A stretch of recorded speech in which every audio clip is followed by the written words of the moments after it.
प्रिय विद्यार्थियों, तृतीय वर्ष कला हिंदी साहित्य प्रथम प्रश्न पत्र भक्तिकाल भाग 2 अंतर्गत आपका स्वागत है। प्रिय विद्यार्थियों, इससे पूर्व अध्याय में हमने भक्तिकाल के नामकरण और समय सीमा के विषय में अध्ययन किया था। आज हम भक्ति शब्द की व्युत्पत्ति और भक्ति से संबंधित विभिन्न तथ्यों पर दृष्टिपात करेंगे। भक्ति यानी भगवान में आस्था, विश्वास या श्रद्धा। भक्ति शब्द मोनियर विलियम्स के अनुसार भज धातु में 3 प्रत्यय लगने से बना है। इसका अर्थ है ईश्वर की उपासना करते हुए कृपा प्राप्त करना। भज शब्द का अर्थ है भाग लेना, अर्थात ईश्वर की आराधना पूजा करना। बहुत सामान्य शब्दों में कहें तो हम सभी भक्त हैं और ईश्वर के प्रति, परमात्मा के प्रति, भगवान के प्रति जो अपना विश्वास व्यक्त करते हैं, जो भगवान की कृपा प्राप्त करने के लिए पूजा वगैरह यत्न करते हैं, यह सभी भक्ति के उपकरण हैं। भक्ति का सर्वप्रथम उल्लेख श्वेताश्वेतर उपनिषद में मिलता है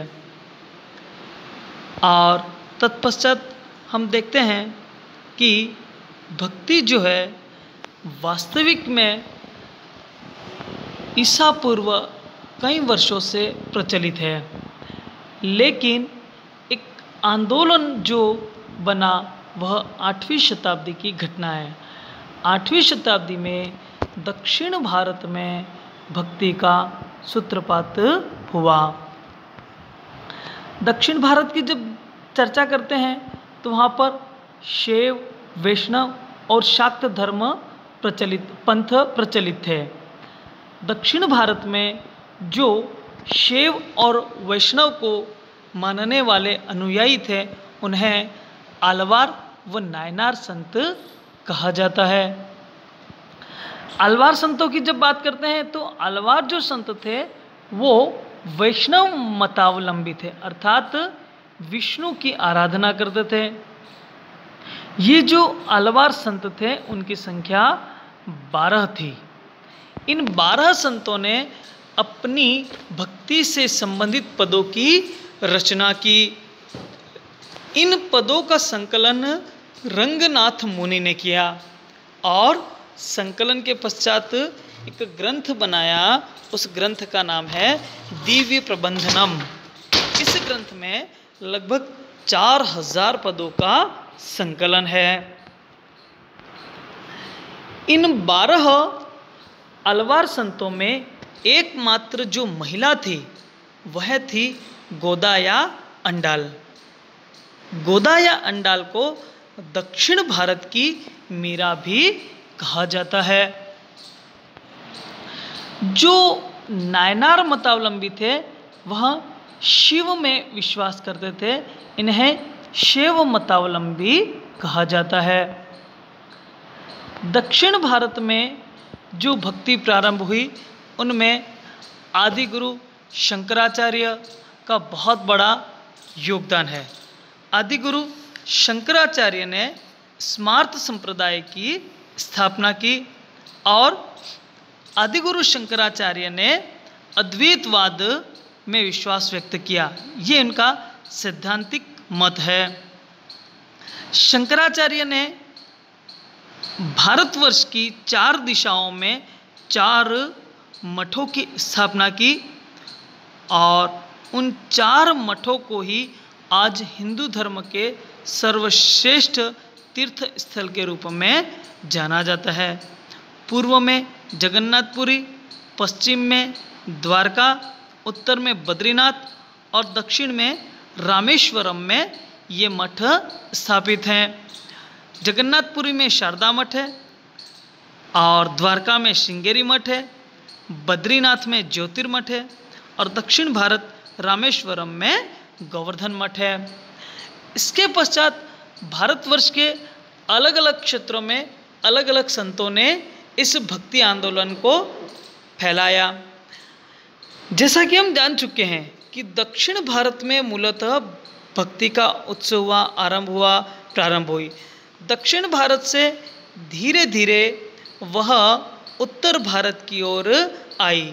इनमें हम रामानुजाचार्य, राघवाचार्य का बहुत बड़ा योगदान मानते हैं। राघवाचार्य वे संत थे जो राम भक्ति को दक्षिण भारत से उत्तर भारत में लाते हैं। बाद में हम सभी को पता है कि रामानंद ने राम भक्ति का संपूर्ण उत्तर भारत में प्रचार प्रसार किया। इसी तरह जब हम बात करते हैं बंगाल में, तो बंगाल में जो भक्ति मत है उसका प्रचार प्रसार और उसकी स्थापना चैतन्य महाप्रभु ने की। वो श्री गौड़ संप्रदाय को मानते थे। और इसी तरह कश्मीर में लल्दन करके कवयित्री रही हैं, उन्होंने भक्ति मत की स्थापना की।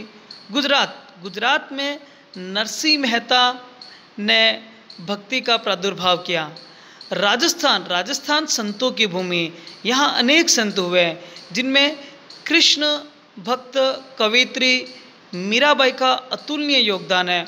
उन्होंने, मीराबाई ने भक्ति के द्वार सामान्य जन के लिए खोले ही, और साथ ही जो सामंती बेड़ियाँ थी उनसे भी मुक्त करने का कार्य उन्होंने किया। मीराबाई के साथ ही संत दादू दयाल, ऐसे अनेक संत हैं जिनमें अपन जम्भोजी कह सकते हैं, सुंदरदास कह सकते हैं। ऐसे संतों ने भी राजस्थान में भक्ति की स्थापना की और प्रचार प्रसार किया। पंजाब में गुरु नानक की बात करें, उड़ीसा में पंच सखा संप्रदाय, पंच सखा से अर्थ है ये 5 मित्र थे जिनका नाम है बलराम, अनंत दास, यशोवंत दास, जगन्नाथ दास और अच्युतानंद दास। इन 5 मित्रों ने मिलकर के पंच सखा संप्रदाय की स्थापना की और प्रचार प्रसार किया। ठीक इसी तरह महाराष्ट्र में वारकरी संप्रदाय ने भक्ति का उद्भव किया। महाराष्ट्र में वारकरी संप्रदाय की जब अपन बात करते हैं तो संत पुंडरीक ने वारकरी संप्रदाय को प्रारंभ किया था। इस वारकरी संप्रदाय के 4 प्रमुख अनुयायी रहे, ज्ञानदेव, नामदेव, एकनाथ और तुकाराम।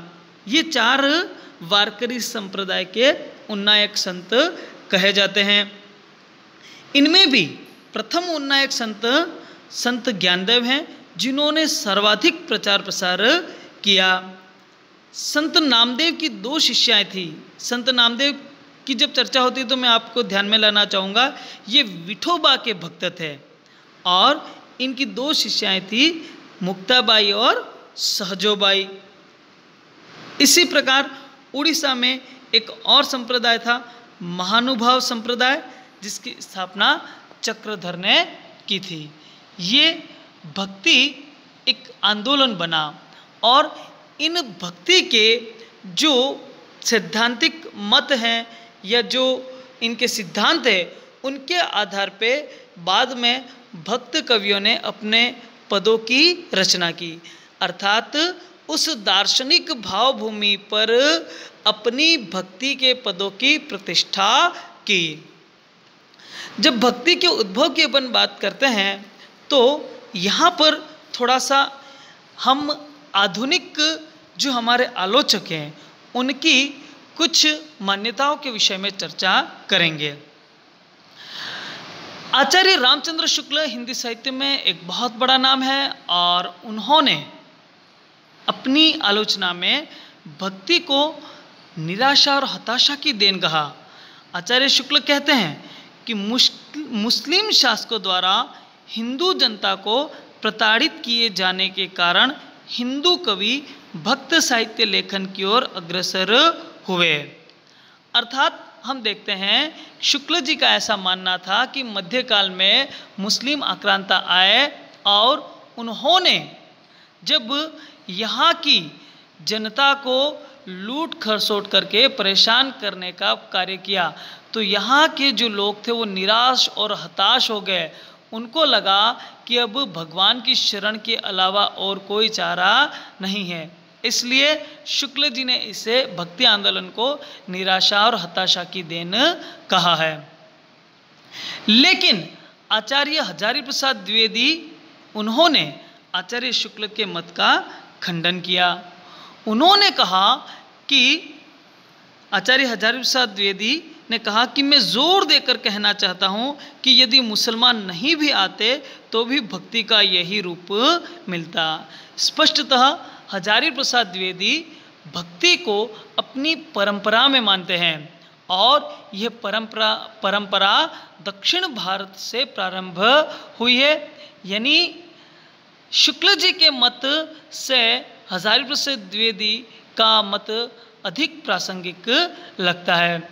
इसके साथ में ही पाश्चात्य विद्वान जॉर्ज ग्रियर्सन और वेबर ने भक्ति आंदोलन पर ईसाईयत का प्रभाव माना है, लेकिन इस मत को हम बिल्कुल भी स्वीकार नहीं कर सकते हैं। प्रिय विद्यार्थियों, यहाँ पर हम देखते हैं कि भक्ति भारतवर्ष के रोम रोम में बसी हुई है। सामान्य जन है वह ईश्वर की भक्ति, ईश्वर की आराधना, ईश्वर में विश्वास, ईश्वर में श्रद्धा व्यक्त करता है, वही भक्ति है। इससे सिद्ध होता है कि भक्ति भारतीय परंपरा में रही है। धन्यवाद।